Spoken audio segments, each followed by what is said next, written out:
दर्शकबिन मध्यरातमा पिठ्युमा छोरी बोकेर चिया बेच्ने सृष्टि तामाङको मनै रुवाउने जीवन कहानी। श्रीमानको माया नपाउँदा आफूले यस्तो गर्नु परेको हामीलाई सुनाइन्। नमस्कार आदरणीय दर्शकबिन, अहिले तपाईहरू हेरिरहनु भएको छ भूमिका अनलाइन टिभी युट्युब च्यानल। यो च्यानलमा तपाईलाई धेरै धेरै स्वागत छ। आदरणीय दर्शकबिन, मध्यरातमा पिठ्युमा छोरी बोकेर चिया बेच्ने चियावाली सृष्टि तामाङको मनै रुवाउने जीवन कहानी, यसै विषयमा रहेर तपाईहरुमा विशेष फलोअप रिपोर्ट लिएर हामी उपस्थित भइसकेका छौं। कृपया यो भिडियोलाई अन्तिमसम्म हेरेर र सुनेर साथ दिनुहोला। यदि तपाईहरु हाम्रो भूमिका अनलाइन टिभीमा नयाँ हुनुहुन्छ भने अवश्य पनि हाम्रो च्यानललाई सब्स्क्राइब गर्नुहोला, साथै छेउमै रहेको बेल आइकनलाई क्लिक गरेर हामीसँग जोडिनुहोला। दर्शकबिन, यो भिडियोलाई धेरै भन्दा धेरै शेयर गरेर आम नेपाली दाजुभाइ तथा दिदीबहिनीहरु समक्ष पुर्याइदिन अलिकति कष्ट पनि गरिदिनुहोला। दर्शकबिन, नुवाकोटकी सृष्टि तामाङ, जसको आकर्षक जिउडाल, सुन्दर मुहार, हँसिलो बोली, मिजासिलो बानी, जो आफैमा निकै नै मेहनती पनि, एउटी असल आमा पनि। यति बेलाको समयमा उनै सृष्टि तामाङ सामाजिक सञ्जालमा चियावालीको नामबाट निकै नै चर्चित बनेकी छिन्। सानी नानीलाई पिठ्युमा बोक्दै बिहानको 3 बजे चिया पकाएर 4 बजेदेखि पूर्व पश्चिम जाने माइक्रो बसका यात्रीहरूलाई चिया बिक्री गर्छिन् उनी। उनले यो चियाको व्यापार सुरु गरेको धेरै भएको छैन। यही पुसको महिनादेखि नै उनले आफू र आफ्नी छोरीको पेट पाल्नको लागि चियाको व्यापार सुरु गरेकी हुन्। ललितपुरको ग्वारको चोकमा भेटिएकी सृष्टिको सङ्घर्ष र मेहनतलाई सामाजिक सञ्जालमा सबैले रुचाएका छन्। साथै उनको काम र मेहनतलाई सबैले प्रशंसा समेत गरेका छन्। उनको उत्साह ताजै रहोस् भन्नका लागि सबै मिडिया युजरहरूले हौसलाको लागि सकारात्मक प्रतिक्रियाहरू समेत दिएका छन्। नुवाकोट घर भएकी सृष्टि काठमाडौँ बसेको 5 वर्ष भएको छ।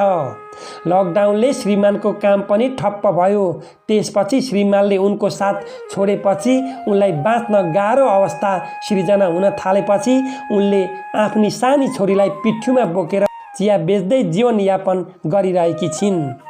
सृष्टि तामाङको पिठ्युमा नानी बोकेर चिया बेच्दै हिँडेको फोटो भाइरल भएसँगै धेरै जसोले उनको कामको प्रशंसा समेत गरिरहेका छन्। लकडाउनले गर्दा आर्थिक चपेटामा परेको बताउँदै 2077 साल पुस महिनाको पहिलो हप्ताबाट आफूले यसरी सडकमा चिया बेच्न थालेको उनी बताउँछिन्। कोठा भाडा समेत तिर्न धौधौ भएपछि आफू यो व्यवसायतिर लागेको सुनाउँदै उनी भन्छिन्, पहिलो पटक यसरी सडकमा चिया बेच्दा आफूलाई लाज समेत लाग्यो, तर चिया बेचेको पहिलो दिनमै रु 390 रुपियाँ कमाउँदा निकै खुसी लाग्यो। त्यसपछि यही कामलाई नै निरन्तरता दिन मन लागेको हो भनेर सृष्टि तामाङले बताएकी छिन्। दर्शकबिन, वास्तवमा भन्ने भने यो सृष्टि तामाङ जुन भाइरल चियावालीको नामले अहिले परिचित हुन पुगेकी छिन् र उनले देखाइसकेकी छिन्, यो समाजमा मेहनत गरेर हामीले पनि खान सक्छौँ, हामीले पनि पेट पाल्न सक्छौँ भन्ने एउटा उदाहरण सम्पूर्ण नारी जगतलाई उनले दिइसकेकी छिन्। र हामीले पेट पाल्नकै लागि विदेशै जानुपर्छ भन्ने पनि छैन भन्ने एउटा उदाहरणलाई प्रष्ट पारेकी छिन्। दर्शकबिन, नुवाकोटकी सृष्टि तामाङ, जसको आकर्षक जिउडाल, सुन्दर मुहार, हँसिलो बोली, मिजासिलो बानी, जो आफैमा निकै मेहनती पनि अनि एउटी असल आमा पनि। यति बेलाको समयमा उनै सृष्टि तामाङको सामाजिक सञ्जालमा चियावालीको नामबाट निकै नै चर्चित बन्न पुगेकी छिन्। सानी नानीलाई ढाडमा बोक्दै बिहानको 3 बजे चिया पकाएर 4 बजेदेखि पूर्व पश्चिम जाने माइक्रो बसका यात्रीहरूलाई चिया बिक्री गर्छिन् सृष्टि तामाङ।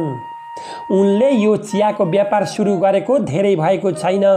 यही पुसको महिनादेखि नै उनले आफू र आफ्नी छोरीको पेट पाल्नको लागि चियाको व्यापार सुरु गरेकी हुन्। ललितपुरको ग्वारको चोकमा भेटिएकी सृष्टि तामाङको सृष्टिको सङ्घर्ष र मेहनतलाई सामाजिक सञ्जालमा सबैले रुचाएका छन्। साथै उनको काम र मेहनतलाई सबैले प्रशंसा पनि गरेका छन्। उनको उत्साह ताजै रहोस् भन्नको लागि सबै मिडिया युजरहरूले हौसलाका लागि सकारात्मक प्रतिक्रियाहरू समेत दिएका छन्। नुवाकोट घर भएकी सृष्टि काठमाडौँ बसेको 5 वर्ष भएको छ। लकडाउनले श्रीमानको काम पनि ठप्प भयो। त्यसपछि श्रीमानले उनको साथ छोडेपछि उनलाई बाँच्न गाह्रो अवस्था सिर्जना हुन थालेपछि उनले आफ्नी सानी छोरीलाई पिठ्युमा बोकेर चिया बेच्दै जीवनयापन गरिरहेकी छिन्। सृष्टि तामाङको पिठ्युमा नानी बोकेर चिया बेच्दै हिँडेको फोटो भाइरल भएसँगै धेरै जसोले उनको कामको प्रशंसा समेत गरिरहेका छन्। र जीवन जिउनको लागि हामीले विदेशमा नै जानुपर्छ भन्ने एउटा उदाहरणलाई हामीले नेपालमै बसेर पनि केही गर्न सक्छौँ भन्ने एउटा उदाहरण दिइसकेको छ यो सृष्टिको जीवन कहानीले। दर्शकबिन लकडाउनले गर्दा आर्थिक चपेटामा परेको बताउँदै 2077 साल पुस महिनाको पहिलो हप्ताबाट आफूले यसरी सडकमा चिया बेच्न थालेको सृष्टि चियावाली बताउँछिन्। कोठा भाडा समेत तिर्न धौधौ भएपछि आफू यो व्यवसायतिर लागेको सुनाउँदै उनी भन्छिन्, पहिलो पटक यसरी सडकमा चिया बेच्दा आफूलाई लाज समेत लाग्यो, तर चिया बेचेको पहिलो दिनमै रु 390 रुपियाँ कमाउँदा निकै खुसी लाग्यो। त्यसपछि यही कामलाई नै निरन्तरता दिन मन लागेको हो भनेर सृष्टि तामाङले बताएकी छिन्। दर्शकबिन पक्कै पनि आदरणीय दर्शकबिन एउटा नारी जगतलाई उनले एउटा यस्तो उदाहरण दिन सफल भएकी छिन्। हामीले मेहनत गर्यो भने पक्कै पनि हामी विदेशमै जानुपर्छ भन्ने छैन। नेपालमै पनि सानो काम गरेरै पनि हामीले पेट पाल्न सकिन्छ भन्ने एउटा उदाहरण सृष्टि चियावालीले दिएकी छिन्। पक्कै पनि आदरणीय दर्शकबिनहरू, जो कोही व्यक्तिहरू पनि रातको बिहानको 3 बजे ओछ्यानमै सुतिरहेको हुन्छ, तर भाइरल यी चियावाली भने रातको 3 बजे उठेरै पूर्व पश्चिम जाने माइक्रो बस स्टेसनमा चिया बेच्छिन् र आफूले जीवनयापन गरिरहेको हामीलाई बताएकी छिन्। पक्कै पनि आदरणीय दर्शकबिन काम भनेको केही पनि सानो ठुलो हुँदैन। हामीले मेहनत गर्यो भने यही नेपालमा पनि सानो कामबाटै पनि हामीले चाहिँ जीवनयापन गर्न सकिन्छ भन्ने एउटा सहर्ष उदाहरण चियावाली सृष्टि तामाङले दिएकी छिन्।